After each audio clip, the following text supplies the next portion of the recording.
te fuitais. Je ne viens pas pour saccager les fruits que tu tends sur tes cimes inaccessibles, au peuple des étoiles et à la tribu des vents, non plus pour arracher des fleurs que je n'ai jamais vues, dans le but de m'en vêtir ou d'en cacher quel conte que j'ignore, moi, l'enfant des collines arides. Mais je me suis soudain souvenu, dans mon dernier sommeil, qu'était toujours amarrée avec les lianes de la nuit, la vieille pirogue des fables, qui tous les jours faisait passer mon enfance, des rives du soir aux rives du matin, du cap de la lune au cap du soleil. Je l'ai ramée, et me voici en ton cœur, aux montagnes végétales. Et voici venu pour interroger ton silence absolu,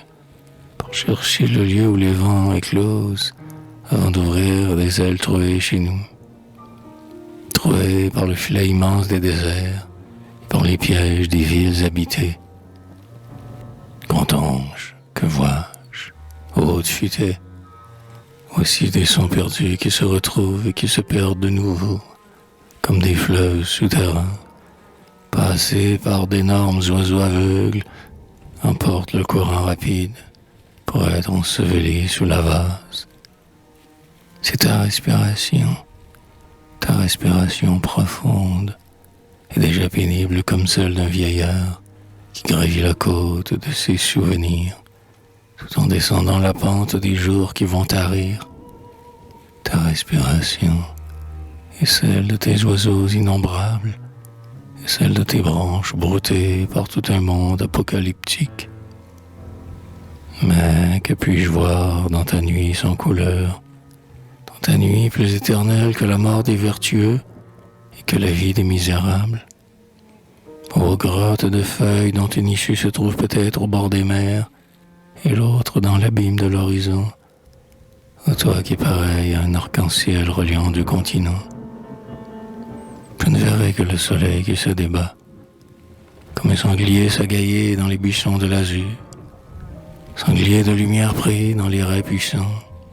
que tu tends au milieu de fruits mûrs et de fleurs durables, là-haut, là-bas, à l'extrême limite, où le génie de la terre et la force de l'arbre peuvent se rencontrer. Mais plus tard, bien que des jours aussi innombrables, que tes feuilles successives soient déjà tombées dans l'éternité,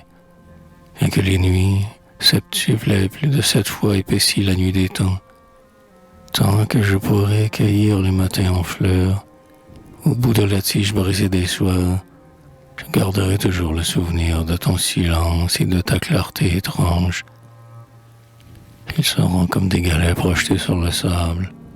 et ramassés par un vieux marin, qui les emporte chez lui et les place près de la coque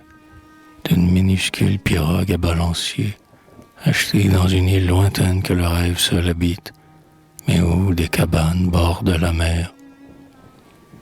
Ils seront plutôt comme des billes d'ébène, de bois de rose ou d'autres essences précieuses que je mettrai sur ma table, où ton souvenir les sculptera patiemment, pour en faire des fétiches aux yeux de verre, des fétiches silencieux au milieu de mes livres.